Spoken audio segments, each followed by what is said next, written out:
ಪ್ರಧಾನಿ ನರೇಂದ್ರ ಮೋದಿ ಅವರು ದೆಹಲಿಯಲ್ಲಿ ನಿನ್ನೆ ನೀತಿ ಆಯೋಗದಲ್ಲಿ ಹೆಸರಾಂತ ಅರ್ಥಶಾಸ್ತ್ರಜ್ಞರು ಮತ್ತು ತಜ್ಞರೊಂದಿಗೆ ಸಂವಾದ ನಡೆಸಿದರು. ಆತ್ಮನಿರ್ಭರ ಭಾರತ ಮತ್ತು ಸಾಂಸ್ಥಿಕ ಪರಿವರ್ತನೆ ವಿಕಸಿತ ಭಾರತದ ಕಾರ್ಯಸೂಚಿ ಸಂವಾದದ ಘೋಷವಾಕ್ಯವಾಗಿತ್ತು.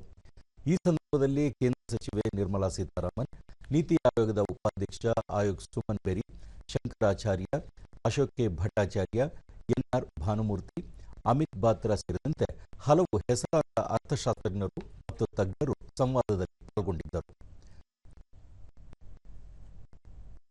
ಈ ವೇಳೆ ಮಾತನಾಡಿದ ಪ್ರಧಾನಿ, ವಿಕಸಿತ ಭಾರತ 2047 ಸಾಧನೆ ನಿಟ್ಟಿನಲ್ಲಿ ಪ್ರಮುಖ ಆಧಾರ ಸ್ತಂಭಗಳನ್ನು ಉಲ್ಲೇಖಿಸಿದ ಅವರು, ವಿಕಸಿತ ಭಾರತದ ಸರ್ಕಾರದ ನೀತಿ ಇದೀಗ ಜನಸಾಮಾನ್ಯರ ನೈಜ ಆಶೋತ್ತರವಾಗಿ ಪರಿವರ್ತನೆಯಾಗಿದೆ.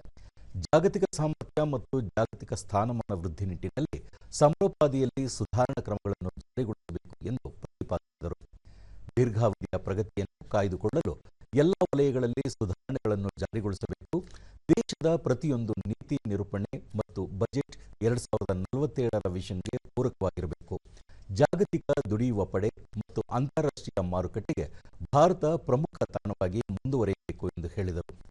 ಸಭೆಯಲ್ಲಿ ಅರ್ಥಶಾಸ್ತ್ರಜ್ಞರು ಹಾಗೂ ತಜ್ಞರು ನಾನಾ ವಲಯಗಳಲ್ಲಿ ಉತ್ಪಾದನೆ ಮತ್ತು ಸ್ಪರ್ಧಾತ್ಮಕತೆ ಹೆಚ್ಚಳಕ್ಕೆ ಕೈಗೊಳ್ಳಬೇಕಾದ ಕ್ರಮಗಳ ಬಗ್ಗೆ ಸಲಹೆ ಸೂಚನೆ ನೀಡಿದರು.